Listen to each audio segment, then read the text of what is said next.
Alrighty, everybody, welcome in, and this is Shamden Main, and today we're reading through Micah chapter 3 and chapter 4.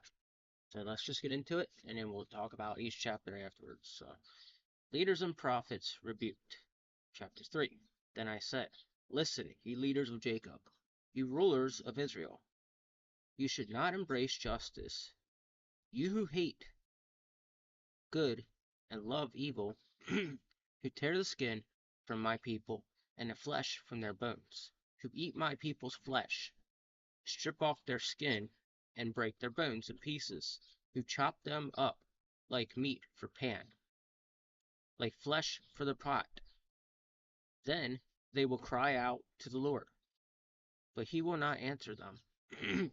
At that time he will hide his face from them because of the evil they have done. This is what the Lord says.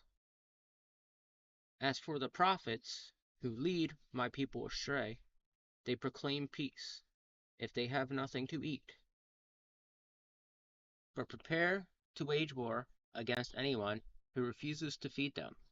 Therefore night will come over you without visions, and darkness without divination. The sun will set for the prophets, and the day will go dark for them. The seers will be ashamed, and diviners disgraced.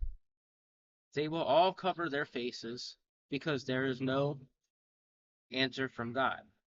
But as for me, I am filled with power, with the Spirit of the Lord, and with justice and might, to declare to Jacob his transgression, to Israel his sins. Hear this, ye leaders of Jacob, ye rulers of Israel, who despise justice and distort all that is right, who build Zion with bloodshed and Jerusalem with wickedness. Her leaders judge for a bribe. Her priests teach for a price. Her prophets tell fortunes for money. Yet they look for the Lord's support, and say, Is not the Lord among us? No disaster will come upon us. Therefore, because of you, Zion will be plowed like a field. Jerusalem will become a heap of rubble. The temple hill a mound of overgrown thickets. So God is just saying that, like, he's about to change things around. He's about to rebuke all the prophets, meaning that, like, everything that's going on right now that is through him, because it's so bad, he's taking all of it away. He's gonna make everybody pretty much suffer because a lot of people just fell away from him, and that's why he's doing what he's done. In fact, there are days where the Lord will test you, and he'll test you to see if you still believe in him. And those are the days that you'll go through all this rough stuff, and the Lord is there, but he's not responding to you the way you like. And so that's why there are some days you're gonna feel that way. And this is just an example of what he's doing right now to make everybody, fall to that same thing. So, all right, now we're on to chapter 4, the mountain of the Lord. In the last day, the mountain of the Lord's temple will be established as the highest of the mountains. It will be exalted above the hills, and people will stream to it. Many nations will come and say, Come, let us go up to the mountains of the Lord, to the temple of God of Jacob. He will teach us his ways, so that we may walk in his paths. The law will go out from Zion, the word of the Lord from Jerusalem. He will judge between many peoples, and will settle disputes for strong nations far and wide. They will beat their swords into plowshares, and their spears into pruning hooks. Nations will not take up the sword against nations, nor will they train for their way any more. Everyone will sit under their own vine, and under their own fig trees, and no one will make them afraid. The Lord Almighty has spoken. all the nations may walk in the name of their gods, but we will walk in the name of the Lord, our God, forever and ever.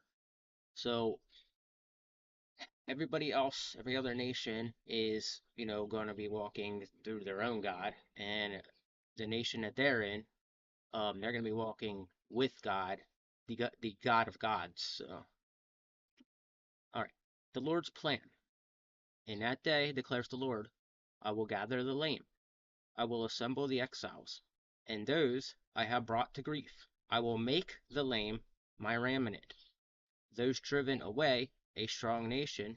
The Lord will rule over them in Mount Zion, from that day and forever.